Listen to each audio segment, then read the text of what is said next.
Orla by Guy de Maupassant. May 8th. What a lovely day! I have spent all the morning lying in the grass in front of my house, under the enormous plantain tree which covers it and shades and shelters the whole of it. I like this part of the country, and I am fond of living here because I am attached to it by deep roots, profound and delicate roots which attach a man to the soil on which his ancestors were born and died, which attach him to what people think and what they eat, to the usages as well as to the food, local expression, the peculiar language of the peasants, to the smell of the soil, of the villages, and of the atmosphere itself. I love my house in which I grew up. From my windows I can see the Seine which flows by the side of my garden.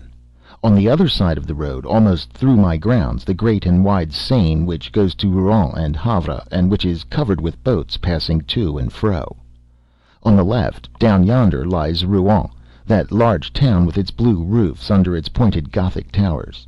They are innumerable, delicate or broad, dominated by the spire of the cathedral, and full of bells, which sound through the blue air on fine mornings, sending their sweet and distant iron clang to me, their metallic sound which the breeze wafts in my direction, now stronger and now weaker, according as the wind is strong or lighter.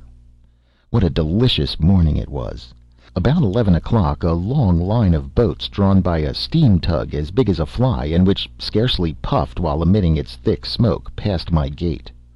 After 2 English schooners whose red flag fluttered towards the sky, there came a magnificent Brazilian 3-master.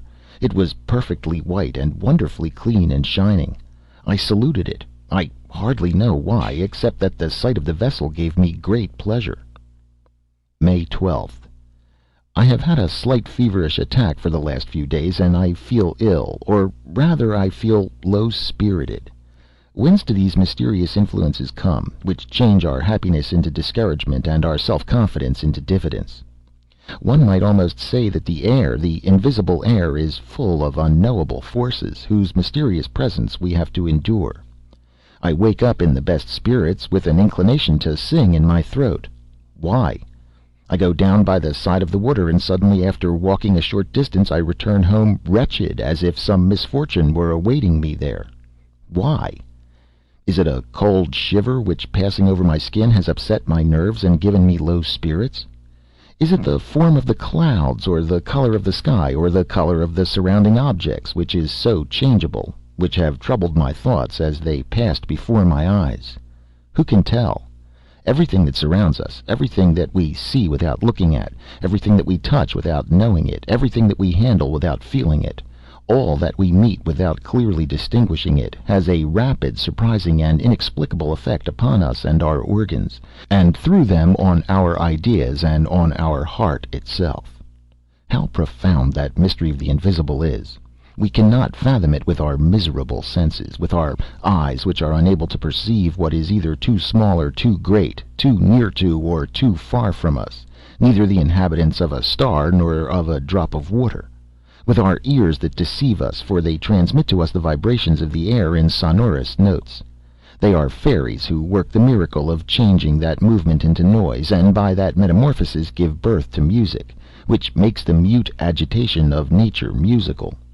With our sense of smell, which is smaller than that of a dog, with our sense of taste, which can scarcely distinguish the age of a wine.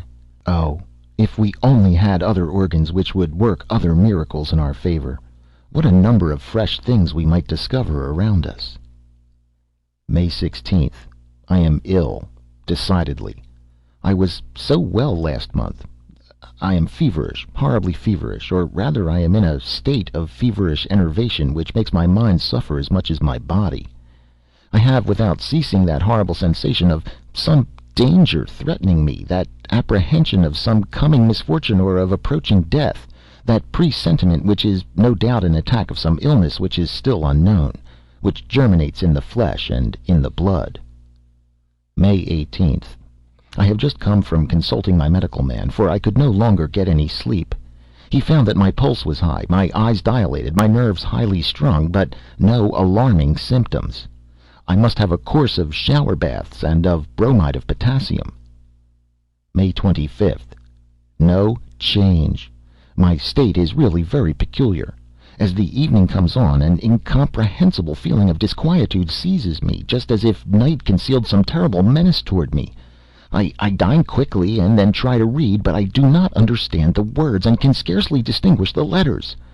Then I walk up and down my drawing room, oppressed by a feeling of confused and irresistible fear, the fear of sleep and fear of my bed.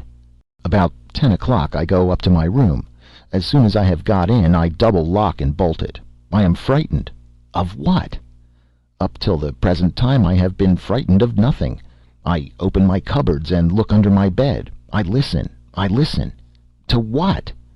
How strange it is that a simple feeling of discomfort impede or heighten circulation, perhaps the irritation of a nervous thread, a slight congestion, a small disturbance in the imperfect and delicate functions of our living machinery, can turn the most light-hearted of men into a melancholy one, and make a coward of the bravest. Then I go to bed, and I wait for sleep as a man might wait for the executioner.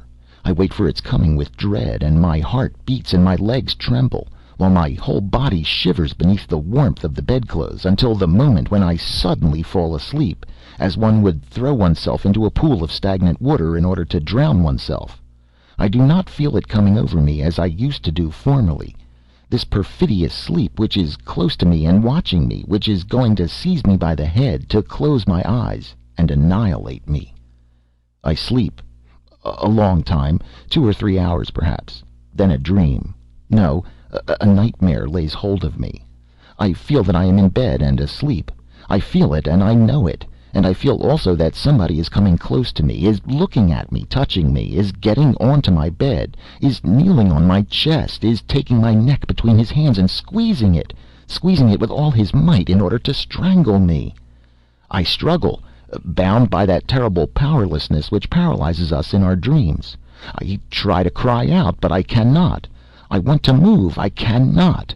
I try, with the most violent effort and out of breath, to turn over and throw off this being which is crushing and suffocating me. I cannot. And then, suddenly, I wake up, shaken and bathed in perspiration. I light a candle and find that I am alone, and after that crisis which occurs every night, I at length fall asleep and slumber tranquilly till morning. June 2nd. My state has grown worse. What is the matter with me? The bromide does me no good, and the shower baths have no effect whatever. Sometimes, in order to tire myself out, though I am fatigued enough already, I go for a walk in the forest of Rue Marie. I used to think at first that the fresh light and soft air, impregnated with the odor of herbs and leaves, would instill new blood into my veins and impart fresh energy to my heart. I turned into a broad ride in the wood, and then I turned toward La Bouilla, through a narrow path between 2 rows of exceedingly tall trees, which placed a thick, green, almost black roof between the sky and me. A sudden shiver ran through me, not a cold shiver, but a shiver of agony, and so I hastened my steps, uneasy at being alone in the wood, frightened stupidly and without reason at the profound solitude. Suddenly it seemed to me as if I were being followed, that somebody was walking at my heels, close, quite close to me, near enough to touch me. I turned round suddenly, but I was alone. I saw nothing behind me except the straight, broad ride, empty and bordered by high trees, horribly empty. On the other side it also extended until it was lost in the distance and looked just the same. Terrible. I closed my eyes. Why? And then I began to turn round on one heel very quickly, just like a top. I nearly fell down and opened my eyes. The trees were dancing round me and the earth heaved. I was obliged to sit down. Then, I no longer remembered how I had come. What a strange idea! What a strange idea! I did not the least know. I started off to the right and got back into the avenue which had led me into the middle of the forest. June 3rd. I have had a terrible night. I shall go away for a few weeks, for no doubt a journey will set me up again. July 2nd. I have come back quite cured, and have had a most delightful trip into the bargain. I have been to Mont Saint-Michel, which I had not seen before. What a sight, when one arrives as I did at Avranches toward the end of the day. The town stands on a hill, and I was taken into the public garden at the extremity of the town. I uttered a cry of astonishment. An extraordinary large bay lay extended before me as far as my eyes could reach, between two hills which were lost to sight in the mist. And in the middle of this immense yellow bay, under a clear golden sky, a peculiar hill rose up, somber and pointed in the midst of the sand. The sun had just disappeared, and under the still flaming sky the outline of that fantastic rock stood out, which bears on its summit a fantastic monument. At daybreak I went to it. The tide was low, as it had been the night before, and I saw that wonderful abbey rise up before me as I approached it. After several hours' walking, I reached the enormous mass of rocks which supports the little town, dominated by the great church. Having climbed the steep and narrow street, I entered the most wonderful Gothic building that has ever been built to God on earth, as large as a townful of low rooms which seemed buried beneath vaulted roofs and lofty galleries supported by delicate columns. I entered this gigantic granite jewel, which is as light as a bit of lace, covered with towers, with slender belfries to which spiral staircases ascend, and which raise their strange heads that bristle with chimera, with devils, with fantastic animals, with monstrous flowers, and which are joined together by finely carved arches to the blue sky by day and to the black sky by night. When I had reached the summit, I said to the monk who accompanied me, "Father, how happy you must be here!" And he replied, "It is very windy, monsieur." And so we began to talk while watching the rising tide, which ran over the sand and covered it with a steel cuirass. And then the monk told me stories, all the old stories belonging to the place, legends, nothing but legends. One of them struck me forcibly. The country people, those belonging to the Mornay, declared that at night one can hear talking going on in the sand, and then that one hears two goats bleat, one with a strong, the other with a weak voice. Incredulous people declare that it is nothing but the cry of the sea birds, which occasionally resembles bleatings and occasionally human lamentations.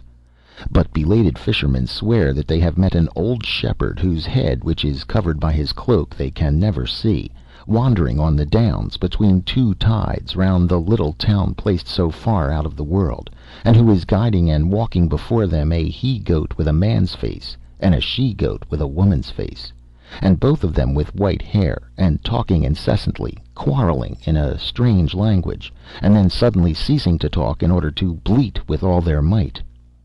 "Do you believe it?" I asked the monk.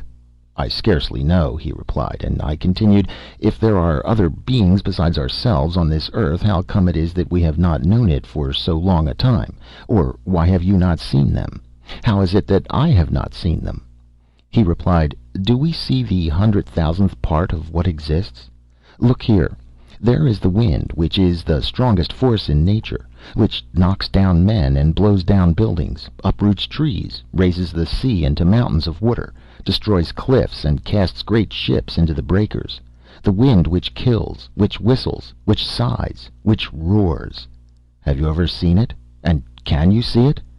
It exists for all that, however." I was silent before this simple reasoning. The man was a philosopher, or perhaps a fool, I could not say which exactly, so I held my tongue. What he had said had often been in my own thoughts. July 3rd. I have slept badly. Certainly there is some feverish influence here, for my coachman is suffering in the same way as I am. When I went back home yesterday, I noticed his singular paleness, and I asked him, "What is the matter with you, Jean?" "The matter is that I never get any rest, and my nights devour my days. Since your departure, monsieur, there has been a spell over me. However, the other servants are well, but I am very frightened of having another attack myself." July 4th. I am decidedly taken again, for my old nightmares have returned. Last night I felt somebody leaning on me who was sucking my life from between my lips with his mouth. Yes, he was sucking it out of my neck like a leech would have done. Then he got up satiated, and I woke up, so beaten, crushed, and annihilated that I could not move. If this continues for a few days, I shall certainly go away again. July 5th. Have I lost my reason? What has happened?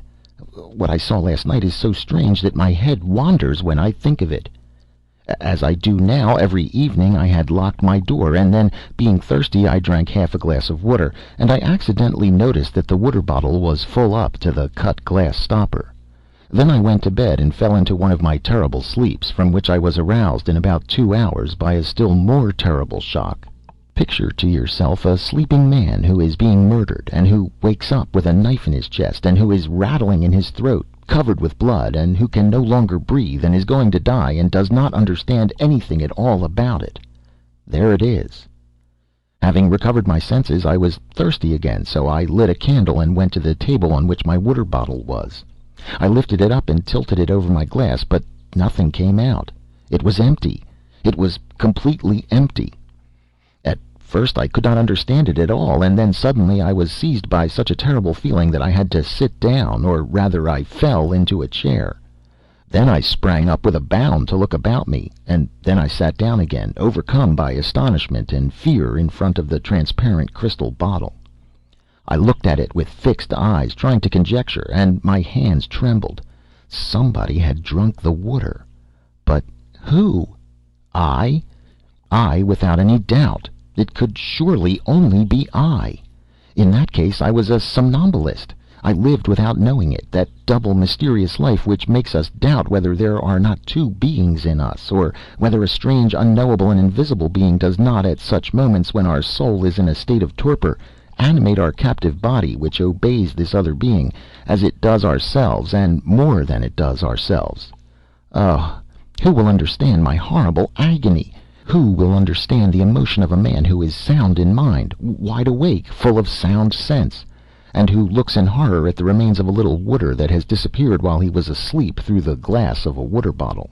And I remained there until it was daylight, without venturing to go to bed again. July 6th. I am going mad. Again, all the contents of my water bottle have been drunk during the night, or rather, I have drunk it. But is it I? Is it I? Who could it be? Who? Oh, God, I am going mad. Who will save me? July 10th. I have just been through some surprising ordeals. Decidedly, I am mad. And yet, on July 6th, before going to bed, I put some wine, milk, water, bread, and strawberries on my table. Somebody drank, I drank, all the water and a little of the milk, but neither the wine, bread, nor the strawberries were touched. On the 7th of July, I renewed the same experiment with the same results. And on July 8th, I left out the water and the milk, and nothing was touched. Lastly, on July 9th, I put only water and milk on my table, taking care to wrap up the bottles in white muslin and to tie down the stoppers. Then I rubbed my lips, my beard, and my hands with pencil lead, and went to bed. Irresistible sleep seized me, which was soon followed by a terrible awakening. I had not moved, and my sheets were not marked. I rushed to the table. The muslin round the bottles remained intact. I undid the string, trembling with fear. All the water had been drunk, and so had the milk. Ah, great God! I must start for Paris immediately. July 12th. Paris.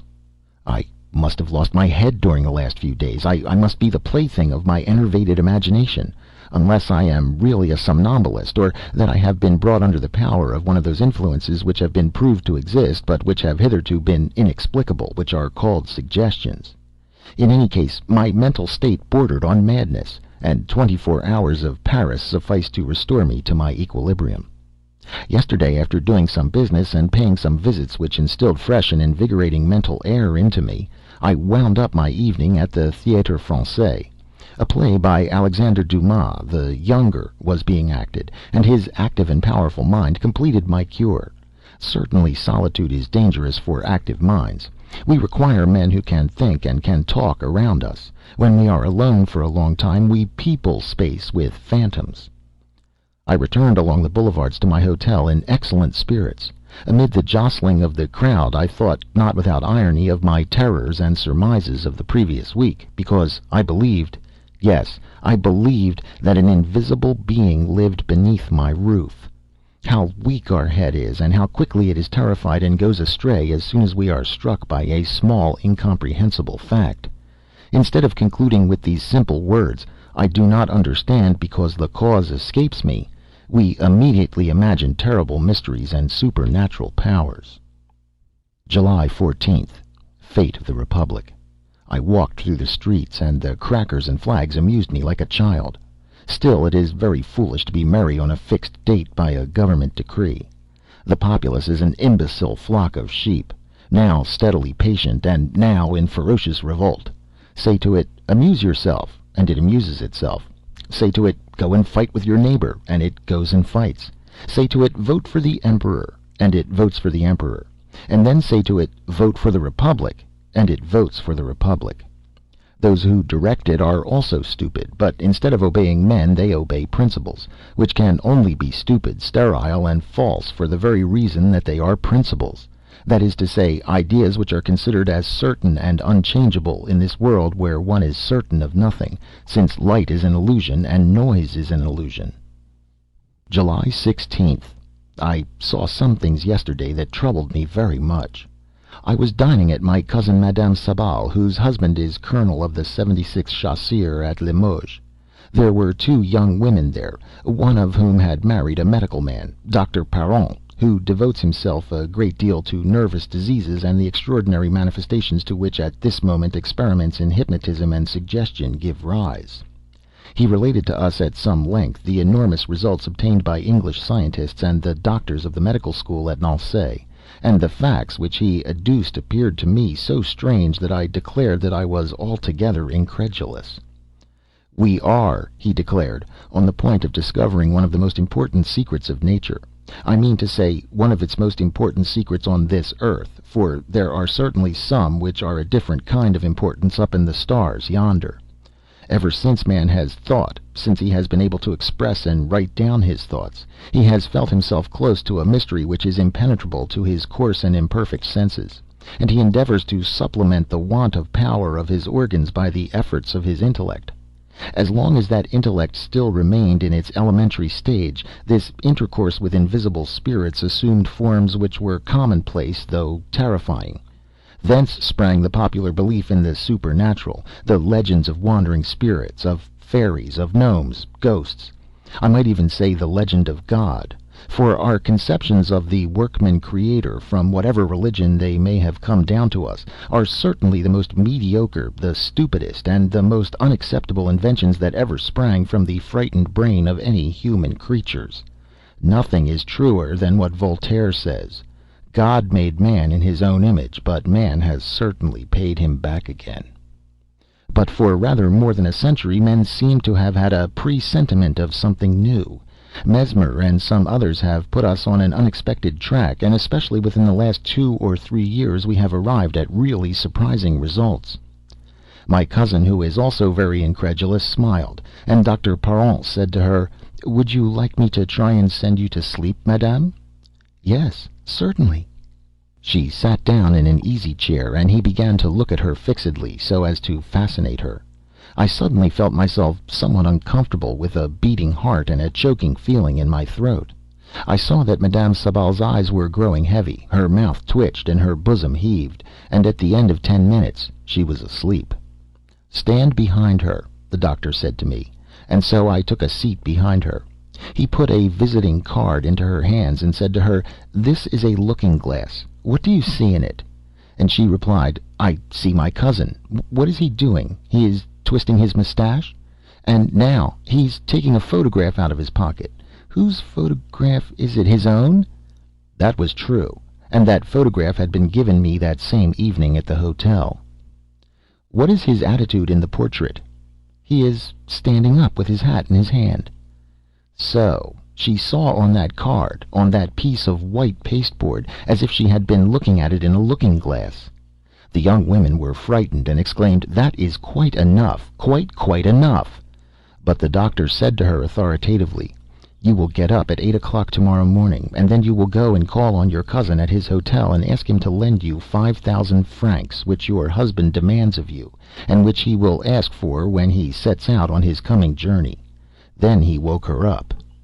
On returning to my hotel I thought over this curious seance, and I was assailed by doubts, not as to my cousin's absolute and undoubted good faith, for I had known her as well as if she had been my own sister ever since she was a child, but as to a possible trick on the doctor's part. Had not he perhaps kept a glass hidden in his hand, which he showed to the young woman in her sleep at the same time as he did the card?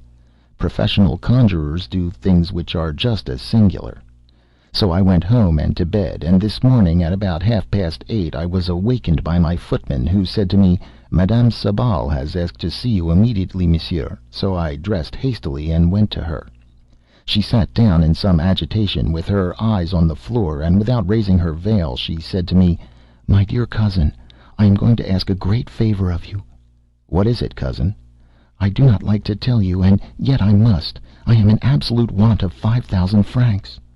"What, you?" "Yes, or rather my husband, who has asked me to procure them for him."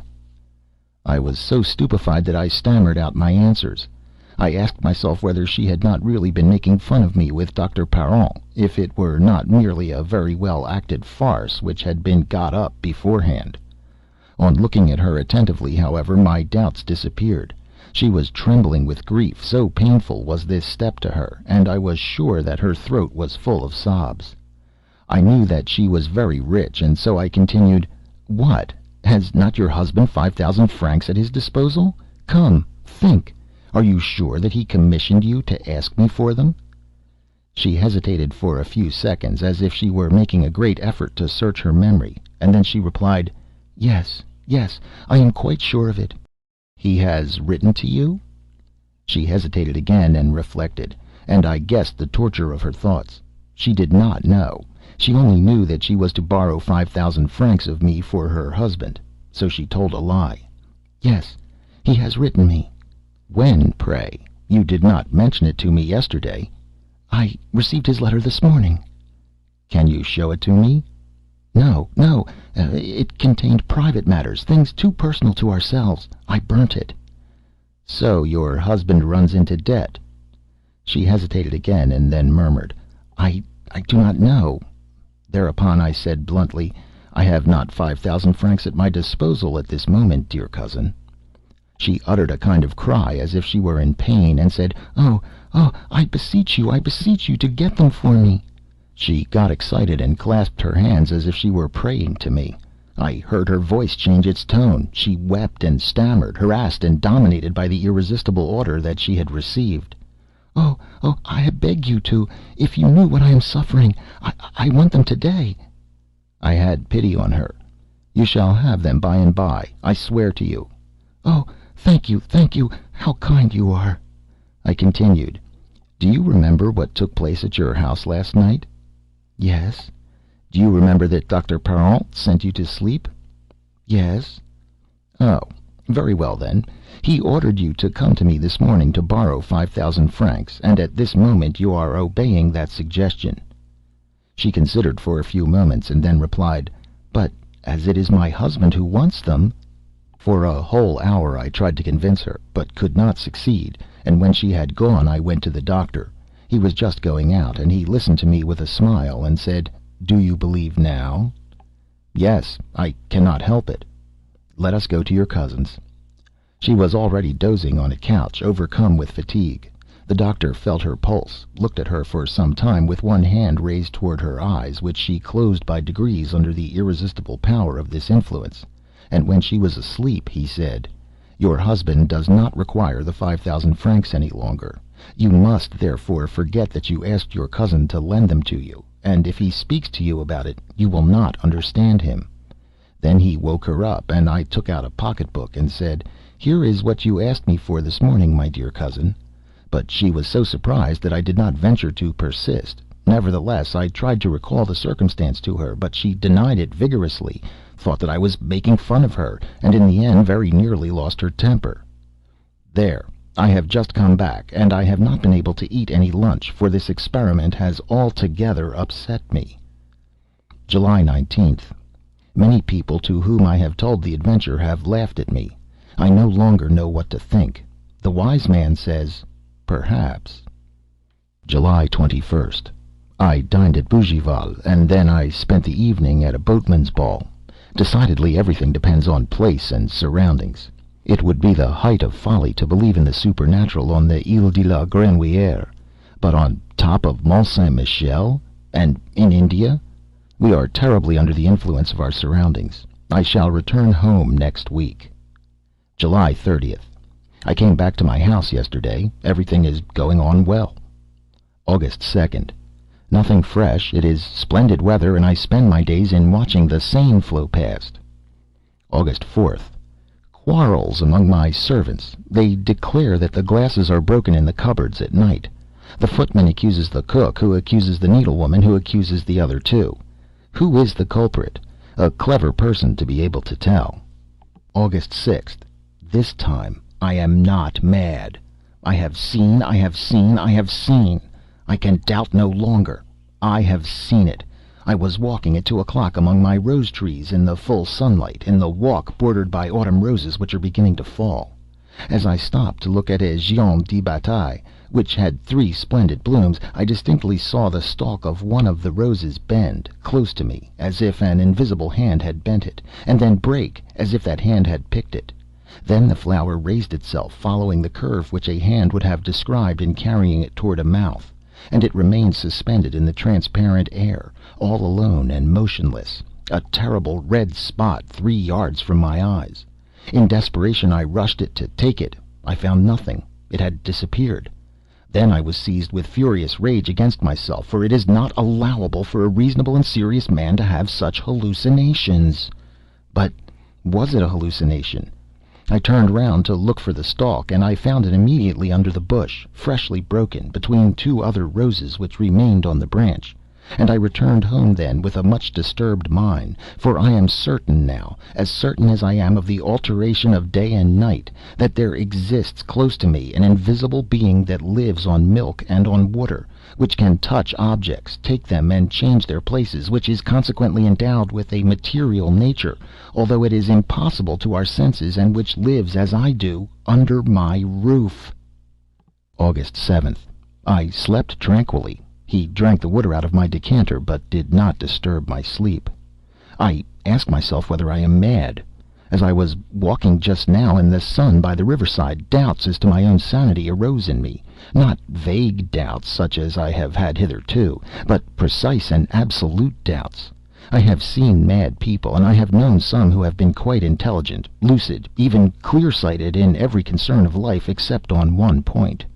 They spoke clearly, readily, profoundly on everything, when suddenly their thoughts struck upon the breakers of their madness and broke to pieces there, and were dispersed and foundered in that furious and terrible sea, full of bounding waves, fogs, and squalls, which is called madness. I certainly should think that I was mad, absolutely mad, if I were not conscious, did not perfectly know my state, if I did fathom it by analyzing it with the most complete lucidity. I should, in fact, be a reasonable man who was laboring under a hallucination. Some unknown disturbance must have been excited in my brain, one of those disturbances which physiologists of the present day try to note and to fix precisely, and that disturbance must have caused a profound gulf in my mind and in the order and logic of my ideas. Similar phenomena occur in the dreams, which lead us through the most unlikely phantasmagoria without causing us any surprise, because our verifying apparatus and our sense of control has gone to sleep, while our imaginative faculty wakes and works. Is it not possible that one of the imperceptible keys of the cerebral fingerboard has been paralyzed in me? Some men lose the recollection of proper names, or of verbs, or of numbers, or merely of dates, in consequence of an accident. The localization of all the particles of thought has been proved nowadays. What then would there be surprising in the fact that my faculty of controlling the unreality of certain hallucinations should be destroyed for the time being? I thought of all this as I walked by the side of the water. The sun was shining brightly on the river, and made earth delightful, while it filled my looks with love for life, for the swallows whose agility is always delightful in my eyes, for the plants by the riverside whose rustling is a pleasure to my ears. By degrees, however, an inexplicable feeling of discomfort seized me.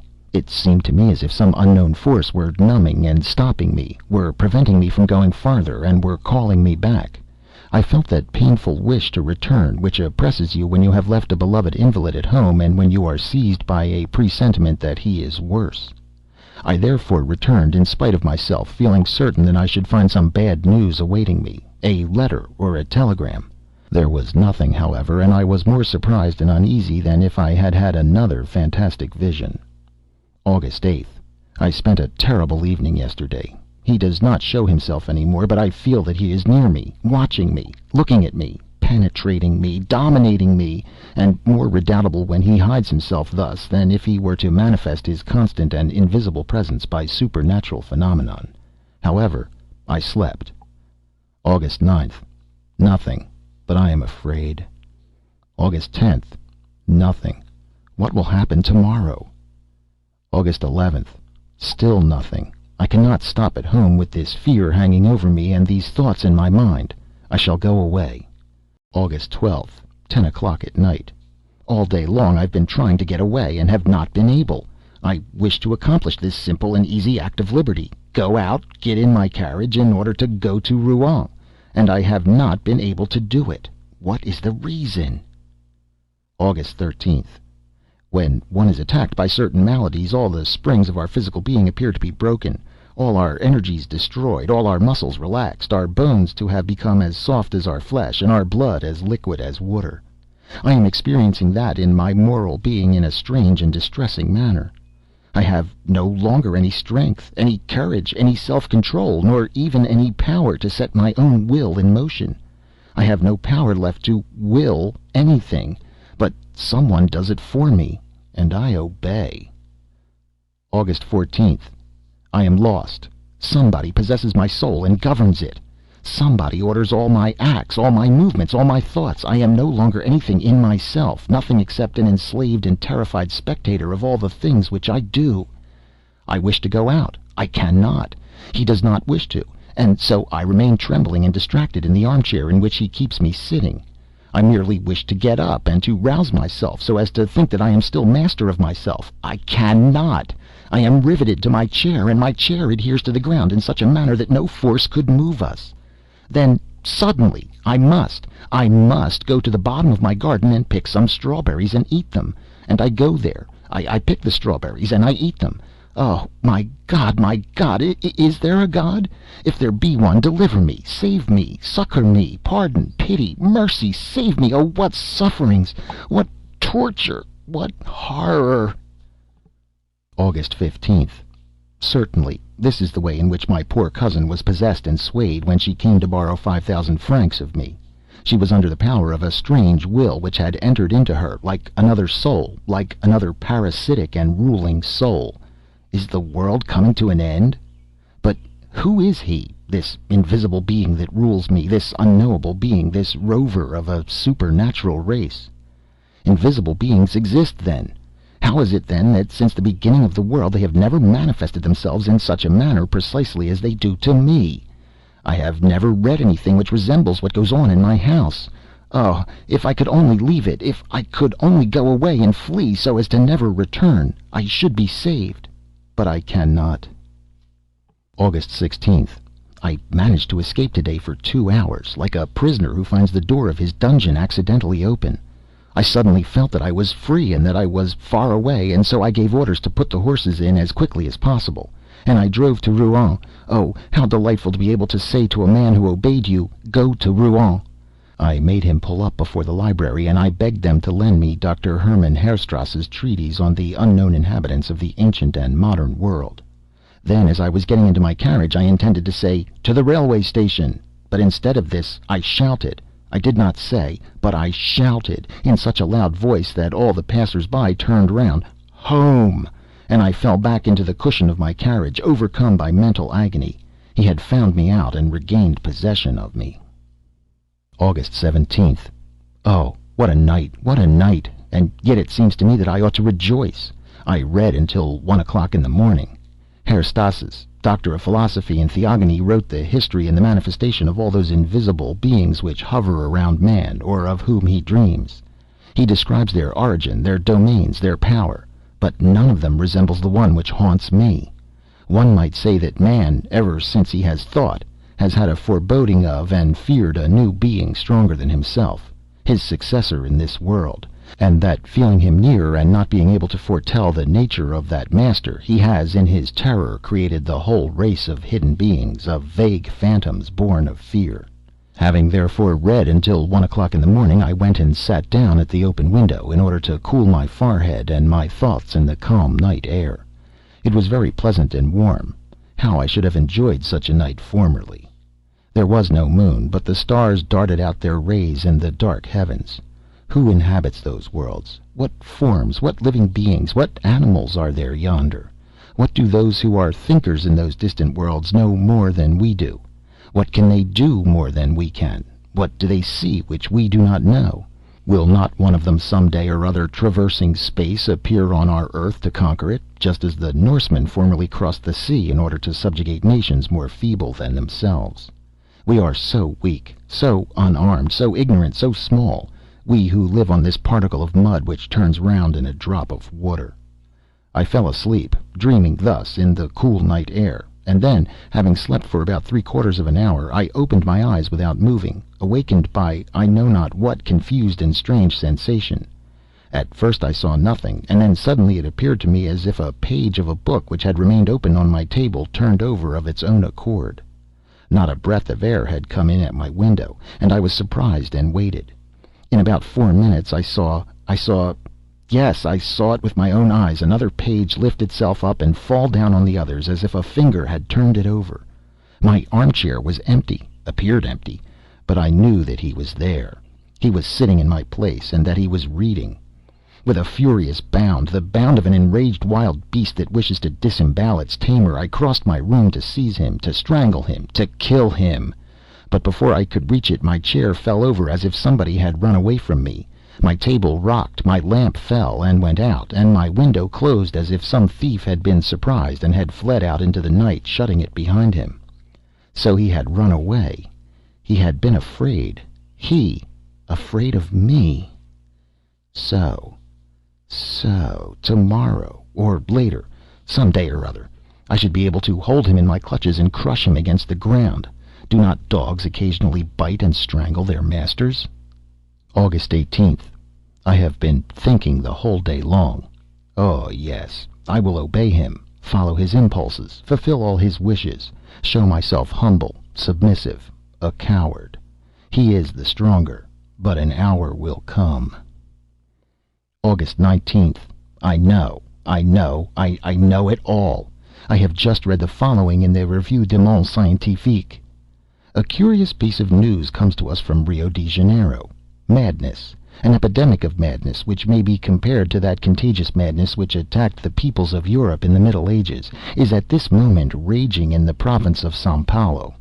The frightened inhabitants are leaving their houses, deserting their villages, abandoning their land, saying that they are pursued, possessed, governed like human cattle by invisible though tangible beings, a species of vampire which feed on their life while they are asleep, and who, besides, drink water and milk without appearing to touch any other nourishment.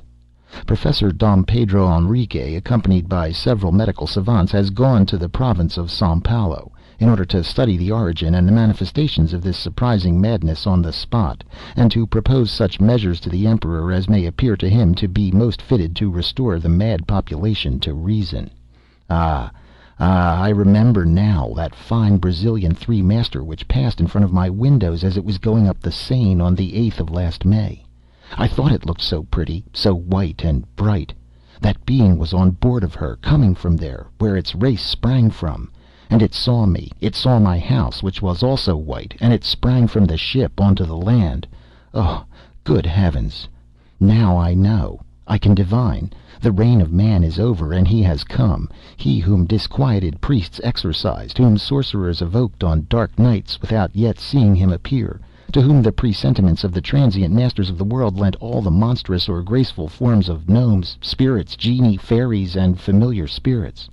After the coarse conceptions of primitive fear, more clear-sighted men foresaw it more clearly. Mesmer divined him, and 10 years ago physicians accurately discovered the nature of his power even before he exercised it himself. They played with that weapon of their new lord, the sway of a mysterious will over the human soul which had become enslaved. They called it magnetism, hypnotism, suggestion. What do I know? I have seen them amusing themselves like impudent children with this horrible power. Woe to us! Woe to man! He has come, what does he call himself? I fancy that he is shouting out his name to me, and I do not hear him. Yes, he is shouting it out. I am listening. I cannot repeat it. Horla! I have heard the Horla. It is he, the Horla. He has come. Ah, the vulture has eaten the pigeon. The wolf has eaten the lamb. The lion has devoured the buffalo with sharp horns. Man has killed the lion with an arrow, with a sword, with gunpowder. But the Horla will make of man what we have made of the horse and of the ox, his chattel, his slave, and his food, by the mere power of his will. Woe to us! But nevertheless, the animal sometimes revolts and kills the man who has subjugated it. I should also like, I shall be able to, but I must know him, touch him, see him. Learned men say that beasts' eyes, as they differ from ours, do not distinguish like ours do, and my eye cannot distinguish this newcomer who is oppressing me. Why? Oh, now I remember the words of the monk at Mont Saint Michel. Can we see the 100,000th part of what exists? Look here. There is the wind, which is the strongest force in nature, which knocks down men and blows down buildings, uproots trees, raises the sea into mountains of water, destroys cliffs, and casts great ships onto the breakers. The wind which kills, which whistles, which sighs, which roars. Have you ever seen it? And can you see it? It exists for all that, however. And I went on thinking. My eyes are so weak, so imperfect, that they do not even distinguish hard bodies if they are as transparent as glass. If a glass without tinfoil behind it were to bar my way, I should run into it, just as a bird which has flown into a room breaks its head against the window panes. 1,000 things, moreover, deceive him and lead him astray. How should it then be surprising that he cannot perceive a fresh body which is traversed by the light? A new being? Why not? It was assuredly bound to come. Why should we be the last? We do not distinguish it like all the other created before us. The reason is that its nature is more perfect, its body finer and more finished than ours. That ours is so weak, so awkwardly conceived, encumbered with organs that are always tired, always on the strain, like locks that are too complicated. Which lives like a plant and like a beast, nourishing itself with difficulty on air, herbs, and flesh. An animal machine which is prey to maladies, to malformations, to decay. Broken-winded, badly regulated, simple and eccentric, ingeniously badly made. A coarse and a delicate work, the outline of a being which might become intelligent and grand. We are only a few, so few in this world, from the oyster up to man. Why should there not be one more, when once that period is accomplished which separates the successive apparitions from all the different species? Why not one more? Why not also other trees with immense splendid flowers perfuming whole regions? Why not other elements besides fire, air, earth, and water? There are 4, only 4, those nursing fathers of various beings. What a pity! Why are they not 40, 400, 4,000? How poor everything is, how mean and wretched, grudgingly given, dryly invented, clumsily made. Ah, the elephant and the hippopotamus, what grace, and the camel, what elegance! But the butterfly, you will say, a flying flower. I dream of one that should be as large as 100 worlds, with wings whose shape, beauty, colors, and motion I cannot even express. But I see it. It flutters from star to star, refreshing them and perfuming them with the light and the harmonious breath of its flight. And the people up there look at it as it passes in an ecstasy of delight. What is the matter with me? It is he, the Horla, who haunts me and who makes me think of these foolish things. He is within me. He is becoming my soul. I shall kill him. August 19th. I shall kill him. I have seen him. Yesterday I sat down at my table and pretended to write very assiduously. I knew quite well that he would come prowling round me, quite close to me, so close that I might perhaps be able to touch him, to seize him. And then I should have the strength of desperation. I should have my hands, my knees, my chest, my forehead, my teeth, to strangle him, to crush him, to bite him, to tear him to pieces. And I watched for him with all my overexcited organs. I had lighted my 2 lamps and the 8 wax candles on my mantelpiece, as if by this light I could have discovered him.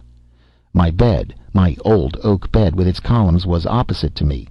On my right was the fireplace, on my left the door, which was carefully closed after I had left it open for some time in order to attract him. Behind me was a very high wardrobe with a looking-glass in it, which served to make me my toilette every day, and in which I was in the habit of looking at myself from head to foot every time I passed it. So I pretended to be writing in order to deceive him, for he was also watching me, and suddenly I was certain that he was reading over my shoulder, that he was there, almost touching my ear.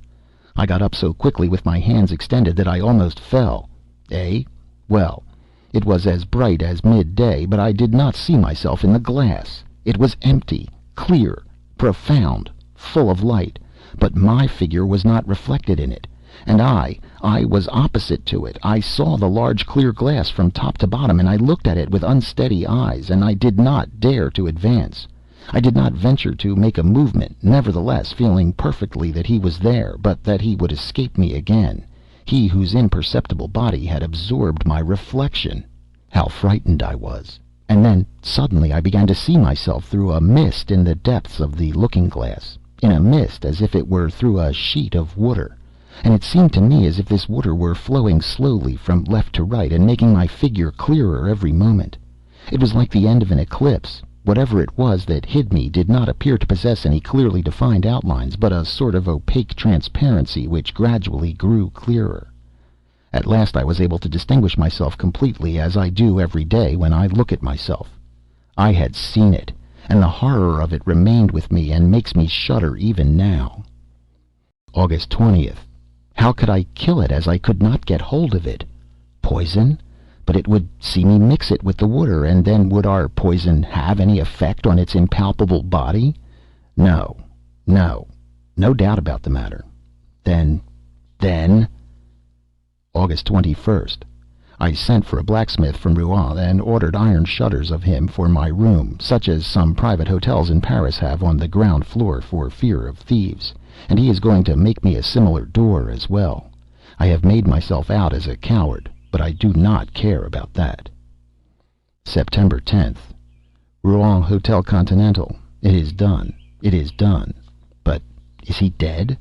My mind is thoroughly upset by what I have seen. Well then, yesterday, the locksmith having put on the iron shutters and door, I left everything open until midnight, although it was getting cold. Suddenly I felt that he was there, and joy, mad joy, took possession of me. I got up softly, and I walked to the right and left for some time, so that he might not guess anything.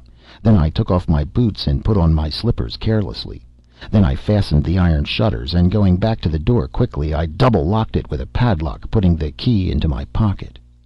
Suddenly I noticed that he was moving restlessly round me, that in his turn he was frightened, and was ordering me to let him out. I nearly yielded, though I did not yet, but putting my back to the door, I half opened it, just enough to allow me to go out backward, and as I am very tall, my head touched the lintel. I was sure that he had not been able to escape, and I shut him up quite alone. What happiness! I had him fast. Then I ran downstairs in the drawing room, which was under my bedroom. I took the 2 lamps, and I poured all the oil onto the carpet, the furniture, everywhere. Then I set fire to it and made my escape, after having carefully double-locked the door. I went and hid myself at the bottom of the garden in a clump of laurel bushes. How long it was! Everything was dark, silent, motionless. Not a breath of air, and not a star, but heavy banks of clouds, which one could not see, but which weighed, oh, so heavily on my soul. I looked at my house and waited. How long it was! I already began to think that the fire had gone out of its own accord, or that he had extinguished it when one of the lower windows gave way under the violence of the flames, and a long, soft, caressing sheet of red flame mounted up the white wall and kissed it as high as the roof. The light fell onto the trees, the branches, and the leaves, and a shiver of fear pervaded them also. The birds awoke, a dog began to howl, and it seemed to me as if the day were breaking. Almost immediately 2 other windows flew into fragments, and I saw that the whole of the lower part of my house was nothing but a terrible furnace. But a cry, a horrible, shrill, heart-rending cry, a woman's cry, sounded through the night, and 2 garret windows were opened. I had forgotten the servants. I saw the terror-struck faces and their frantically waving arms. Then, overwhelmed with horror, I set off to run to the village, shouting, "Help! Help! Fire! Fire!" I met some people who were already coming onto the scene, and I went back with them to see.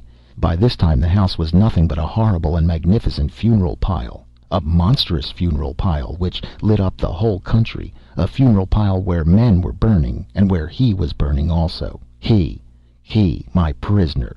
That new being, the new master, the Horla. Suddenly the whole roof fell in between the walls, and a volcano of flames darted up to the sky. Through all the windows which opened onto that furnace I saw the flames darting, and I thought that he was there, in that kiln, dead. Dead? Perhaps. His body? Was not his body, which was transparent, indestructible by such means as would kill ours?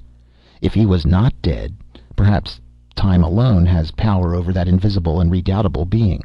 Why this transparent, unrecognizable body, this body belonging to a spirit, if it also had to fear ills, infirmities, and premature destruction?